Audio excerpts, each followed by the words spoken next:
அனைவருக்கும் வணக்கம். நான் உங்கள் 5ஆம் தலைமுறை ஜோதிடர் ராம்குமார் ராஜேந்திரன். நம்ம இன்னைக்கு பார்க்க போற தலைப்பு சிம்ம ராசி அன்பர்களுக்கு உங்களுடைய ராசிக்கு 10ஆம் இடமான ரிஷப ராசியில் தொழில் மற்றும் கர்மஸ்தானத்தில் நடைபெறக்கூடிய சுக்கிர பகவானுடைய பெயர்ச்சிங்க. ஜூன் மாதம் 29ஆம் தேதி முதல் ஜூலை மாதம் 26ஆம் தேதி வரை நடைபெறவிருக்குங்க.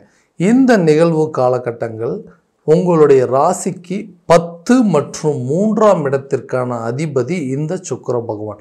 ஒருவருக்கு ஆடம்பரம், செல்வ செழிப்பு, மகிழ்ச்சி, அழகு, காதல் மற்றும் திருமணம் போன்ற அனைத்து தலைப்பிற்கும் சொந்தக்காரர் இந்த சுக்கிர பகவான். இந்த 10ஆம் இடத்தில் சுக்கிரனுடைய பயிற்சி இந்த நிகழ்வு காலகட்டங்களில் சிம்ம ராசி அன்பர்களுக்கு எந்த விதமான அற்புதங்கள் மற்றும் சிறப்பு பலனை கொடுக்க போது, ஒரு யோகத்தை கொடுக்க போகுது அப்படிங்கிறத இந்த காணொலியில் தெளிவாகவும் துல்லியமாகவும் பார்க்கலாங்க. நம்ம சேனலை ஃபஸ்ட் டைம் பார்க்குறவங்க அதை சப்ஸ்கிரைப் பண்ணிக்கோங்க. பெல் பட்டனை கிளிக் பண்ணி ஆல் அப்படிங்கிற ஆப்ஷன் கொடுத்துக்கோங்க.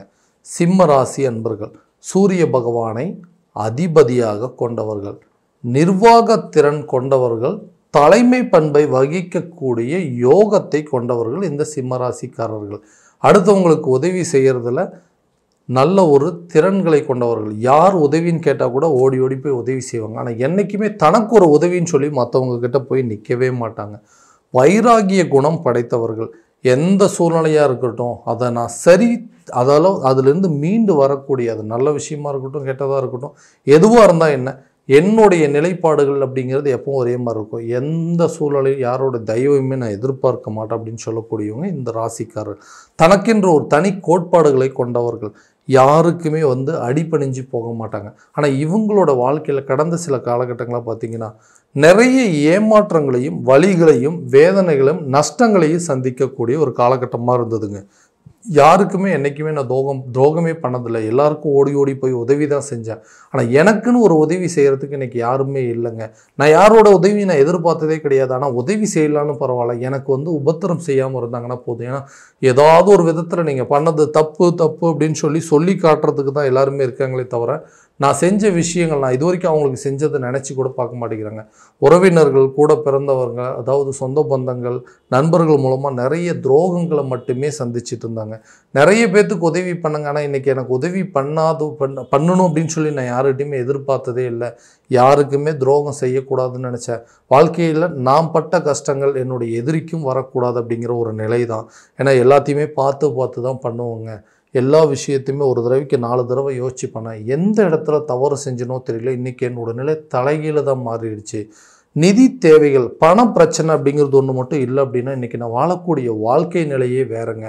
அடுத்தவங்களுக்கு அட்வைஸ் பண்ணி அவங்களோட வாழ்க்கையவே மாற்றி போடுற அளவுக்கு என்னோடய வார்த்தைகள் அவங்களுக்கு பலன் கொடுத்துருக்குது. ஆனால் இன்றைக்கி மற்றவங்க எனக்கு அட்வைஸ் பண்ணக்கூடிய ஒரு நிலை. என் கூட எனக்கு முன்னாடி நின்று பேசவே தகுதி இல்லாதவங்களாம் இன்றைக்கி எனக்கு பார்த்து அட்வைஸ் சொல்லக்கூடிய ஒரு நிலை அப்படிங்கிறது வந்துருச்சு. எதனால் இந்த ஒரு மாற்றம், எதனால் இந்த ஒரு தடுமாற்றம், எந்த இடத்துல நான் தவறு செஞ்சேன், எந்த இடத்துல நான் இந்த மாதிரி தடம் புரண்டு அப்படிங்கிறத பற்றி யோசிச்சு இன்றைக்கி வாழ்க்கையில் பாதி நாள் போயிடுச்சுங்க. எல்லாருமே ஒரு காலத்தில் என்னை பார்த்து பொறாமப்பட்டவங்களாம் எனக்கு பார்த்து நாக்கு மேலே பல்ல போட்டு பேசுகிற மாதிரி ஒரு சூழல் அப்படிங்கிறது வந்துருச்சு. இந்த நிலை மாறுமான்னு கேட்டிங்கன்னா கண்டிப்பாக மாறுங்க. வேலை இல்லாத நபர்களுக்கு வேலை கிடைப்பதற்கான ஒரு சூழல் அப்படிங்கிறது, அந்த வேலை அப்படிங்கிற ஒரு விஷயத்தில் என்கிட்ட நிர்வாக திறமை இருக்குது. என்கிட்ட எந்த வேலையை கொடுத்தாலும் நல்லா செஞ்சு முடிப்பாங்க, ரொம்ப பர்ஃபெக்டாக செய்வாங்க, நிர்வாக திறமை இருக்குது. அவங்க எவ்வளோ ஸ்மார்ட் ஒர்க் அப்படின்லாம் சொல்லுவாங்க. எல்லா வேலையும் என்கிட்ட கொடுப்பாங்க. ஆனால் அந்த வேலைக்கு உண்டான சில, அதாவது என்னென்னா உழைப்புக்கு தகுந்த ஊதியம் அப்படிங்கிறது இல்லைங்க, திறமைக்கு தகுந்த ஒரு பதவி அப்படிங்கிறது இல்லை. வேலை மட்டுமே செஞ்சுருங்க. எனக்கு பின்னாடி ஜாயின் பண்ணவங்களாம் இன்றைக்கி அடுத்த லெவலுக்கு மூவ் ஆகிட்டாங்க. ஆனால் நான் இன்னும் அதே நிலையில் தான் இருக்கேன். எல்லோரும் சொல்கிறாங்க நல்லா வேலை செய்கிறீங்கன்னு சொல்கிறாங்கன்னா அந்த வேலைக்கு உண்டான ஒரு சம்பளம் இல்லை, ஒரு பதவி உயர்வு இல்லை. அந்த நிலைகள் கண்டிப்பாக மாறுங்க. உங்களுடைய திறமைக்கு தகுந்த ஒரு பதவி உயர்வும் சம்பள உயர்வும் கிடைக்கக்கூடிய ஒரு காலகட்டமாக இருக்க போகுது. ரொம்ப நாளாக வேலை தேடிட்டு இருக்க அந்த வேலை அப்படிங்கிறது ஒன்று சரியான விதத்தில் எனக்கு அமையலை. என்னை நான் இருந்த வேகத்தில் இன்றைக்கி நான் போய் சேரக்கூடிய இடம் வேறு லெவலில் வந்திருக்கும். ஆனால் நான் இன்னும் அதே லெவலில் தான் இருக்கேன், சரியான நான் விருப்பப்பட்ட நான் ஆசைப்பட்ட மாதிரி நான் படித்த படிப்புக்கு தகுந்த மாதிரி வேலை கிடைக்கலனாலும் கட்டாயமாக அந்த 10ஆம் இடத்துல நடக்கக்கூடிய இந்த கிரக பயிற்சியில் புதிய வேலை கிடைக்குங்க. அதே மாதிரி வேறு வேலைக்கு ஆப்ஷன் ஏதாவது எதிர்பார்த்துருந்தீங்கன்னா கூட கண்டிப்பாக கிடைக்கும். அரசு சம்மந்தப்பட்ட அனுகூலம், கவர்மெண்ட் ஜாப்புக்கு எக்ஸாம் எழுதிட்டு இருக்கிறவங்களுக்கு கூட இந்த காலத்தில் வேலை கிடைப்பதற்கான வாய்ப்புகள் நிச்சயமாக இருக்குங்க. ஸோ கண்டிப்பாக நல்லபடியாக ட்ரை பண்ணுங்கள். நிச்சயமாக உங்களுக்கு அரசு சம்மந்தப்பட்ட அனுகூலங்கள் கட்டாயமாக இருக்குங்க. தொழில் ரீதியாக ஒரு பிஸ்னஸ் ஒன்று ஸ்டார்ட் பண்ணணும்னு நினைக்கிறேங்க, எல்லாம் பிளான் பண்ணிட்டேன், அந்த பிஸ்னஸ் கரெக்டாக அமைக்கிறதுக்கான ஒரு காலகட்டங்கள் அப்படிங்கிறது இல்லாமல் இருக்குது, ஸ்டார்ட் பண்ண முடியாமல் இருக்குது, புதிய தொழிலை தொடங்க வாய்ப்பு இல்லாமல் இருக்குங்க, எல்லா பிளானெல்லாம் இருக்குது. ஸோ இதை பண்ணோம் அப்படின்னா கண்டிப்பாக என்னோடய நிலை மாறும் அப்படின்னா அதை பண்ணுறதுக்கான ஒரு ஆப்பர்ச்சுனிட்டி அப்படிங்கிறது கரெக்டாக அமையல, ஒரு வாய்ப்பு கிடைக்கலைங்க, அதுக்குண்டான நிதி தேவைகள் தட்டுப்பாடுகள் அப்படிங்கிறதெல்லாம் ரொம்ப அதிகமாக இருக்குது. ஸோ அந்த நிலை மாறும். அந்த வேலைக்கு அந்த தொழில் பண்ணுறதுக்கான சில அடிஷ்னல் பெனிஃபிட்ஸ் உங்களுக்கு கிடைக்குங்க. அதுக்கு தேவையான பணம் சம்மந்தப்பட்ட வாய்ப்புகள் அப்படிங்கிறது உங்களை தேடி வரப்போகுது. ஸோ உங்களுடைய பிஸ்னஸில் நீங்கள் தான் கிங் அப்படிங்கிறத ப்ரூவ் பண்ணக்கூடிய ஒரு காலகட்டமாக இருக்க போது. உங்கள் தொழில் ரீதியாக நல்ல ஒரு முன்னேற்றமும் அதில் நல்ல ஒரு லாபத்தை சம்பாதிக்கக்கூடிய காலகட்டம்.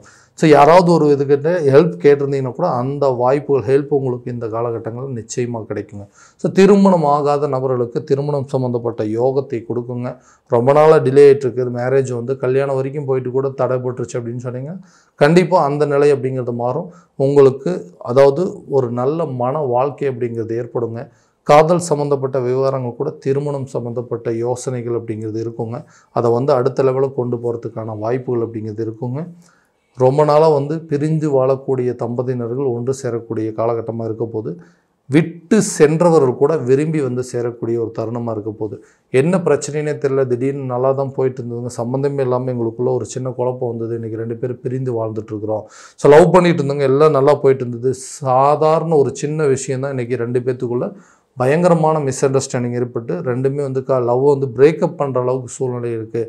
கணவன் மனைவியை புரிஞ்சிக்கல, மனைவி கணவனை புரிஞ்சிக்கல, 2 பேர்த்துக்குள்ள ஒரு அண்டர்ஸ்டாண்டிங் இல்லாமல் இருக்குங்க. எதுக்கெடுத்தாலும் சண்டை வருது, யாருமே ஒருத்தருக்கு ஒருத்தர் விட்டு கொடுக்கவே மாட்டேங்கிறாங்க. ஏன்னா அந்த சிம்ம ராசி அப்படின்னு சொல்லிட்டாவே ரொம்ப கோபம் ஜாஸ்தியாக இருக்குங்க. ரொம்ப எதுக்கெடுத்தாலும் பிடிவாதம் பிடிப்பாங்க, எதுக்கெடுத்தாலும் கோவப்படுவாங்க, எதையும் புரிஞ்சிக்க முடியாத சூழல் அப்படிங்கிறது உங்களுக்கு இருக்குன்னு சொல்லிட்டு ஒரு தேவையில்லாத ஒரு பிம்பத்தை உருவாக்கி வச்சுட்டாங்க.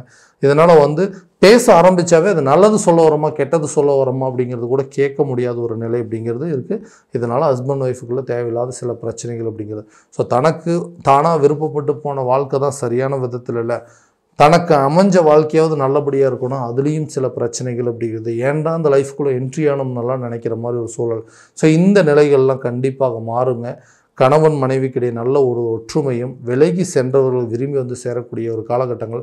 உங்களை விட்டுட்டு போனதுக்கப்புறம் தான் அவங்க அதை நினச்சி வருத்தப்படுவாங்க, ஏன்டா இவங்களை மிஸ் பண்ணோம் அப்படிங்கிற அந்த அளவுக்கு சில சூழல்கள் அப்படிங்கிறது இருக்கும். அந்த நிலைகள் மாறும். அவங்களே புரிஞ்சுக்கிட்டு உங்களை சேரக்கூடிய ஒரு காலகட்டமாக இருக்க போகுது. வீடு கட்டக்கூடிய யோகமும் வண்டி வாகனங்கள் வாங்குவதற்கான சில வாய்ப்புகள் அப்படிங்கிறது நிச்சயமாக இருக்குங்க. என்னால் முடியாது, உங்களால் முடியாது அப்படின்னு மற்றவங்களாம் சொன்னாலுமே என்னால் அது கண்டிப்பாக முடியும் அப்படிங்கிறத செஞ்சு காட்டக்கூடிய ஒரு காலகட்டங்கள். உங்கள் வீட்டு வேலையை நிச்சயமாக முடிப்பீங்க, புதுசாக வண்டி வாகனம் வாங்குவீங்க, வீட்டுக்கு தேவையான பொருட்களை வாங்கக்கூடிய ஒரு காலகட்டமாக இருக்க போதுங்க. நினச்ச பொருட்களை வாங்கி மகிழக்கூடிய ஒரு தருணமாக இருக்க போதுங்க. ஆரோக்கியத்தில் நல்ல ஒரு முன்னேற்றம் அப்படிங்கிறது இருக்குங்க. நீண்ட நாட்களாக புத்திர பாக்கியம் இல்லாத நபர்களுக்கு குழந்தை பாக்கியம் கண்டிப்பாக ஏற்படுங்க. அதுக்குண்டான வழிகள் கூடிய விரைவிலேயே கட்டாயம் நடக்கும். நல்ல சுப செய்திகள் சேருங்க. ஆரோக்கியத்தில் நல்ல ஒரு முன்னேற்றம், கல்வி சம்பந்தப்பட்ட அனுகூலங்கள் கட்டாயமாக நல்ல பலன் அப்படிங்கிறது கொடுக்குங்க. பெண்களுக்கு இது ஒரு அரிய வகையான ஒரு காலகட்டங்கள். யாரெல்லாம் வேலை தேடிட்டு இருக்கிறீங்களோ அவங்களுக்கு கண்டிப்பாக ஒரு நல்ல வேலை அப்படிங்கிறது ஏற்படுங்க. புதிய தொழிலை தொடங்குவதற்கான வாய்ப்புகள் அப்படிங்கிறதும் தான் நினச்சபடி ஒரு மன வாழ்க்கையை ஏற்றுக்கொள்ளக்கூடிய ஒரு காலகட்டமாக இருக்க போது. தன்னை விட்டு பிரிந்து சென்றவர்கள் கூட தங்களை தேடி வரக்கூடிய ஒரு காலகட்டம். யாரெல்லாம் உங்களை புரிஞ்சிக்காமல் மிஸ் அண்டர்ஸ்டாண்டிங்கில் இன்றைக்கி நிறைய விஷயத்தை இழந்துட்டு இருந்தீங்களோ அந்த விஷயங்கள்லாம் உங்களை தேடி வருங்க. உங்களுக்கு மன நிறைவுகளும் மன நிம்மதிகள் ஏற்படக்கூடிய ஒரு காலகட்டமாக இருக்க போதுங்க. ஸோ இது வரைக்கும் நம்ம பார்த்ததெல்லாம் கோட்சார ரீதியான பலன்கள் மட்டும்தாங்க. இந்த பலன்கள் அனைத்தும் உங்களுக்கு நடக்கும் அப்படின்னா உங்களுடைய சுய ஜாதகத்தை முழுமையாக தெரிஞ்சுக்கங்க. அதே நேரத்தில் அதனுடைய திசாபுத்திகளும் கிரக அடைவுகள் எப்படி இருக்குது அப்படிங்கிறத பார்த்துட்டு அதுக்கு தகுந்தாற்போல் சில முயற்சிகள் எடுத்தீங்க அப்படின்னா கட்டாயமாக நல்ல பலன் அப்படிங்கிறது உங்களுக்கு கிடைக்குங்க. ஸோ உங்களுடைய ஜாதகத்தை எங்கிட்ட பார்க்கணும் அப்படின்னு விருப்பப்பட்டீங்கன்னா கீழே தெரியிற நம்பருக்கு கான்டாக்ட் பண்ணி அப்பாயின்மெண்ட் ஃபிக்ஸ் பண்ணிக்கோங்க. அப்படி இல்லையா ஜாதகத்தை வாட்ஸ்அப் மூலமாக அனுப்பிச்சி வச்சிங்க அப்படின்னா தெளிவான முறையில் கணிச்சு துல்லியமான பலன்கள் அப்படிங்கிறது உங்களுக்கு தெரியப்படுத்தப்படுங்க. மீண்டும் அடுத்த காணொலியில் உங்களை சந்திக்கும் வரை உங்களிடமிருந்து விடைபெறுவது உங்கள் ராம்குமார் ராஜேந்திரன். நன்றி.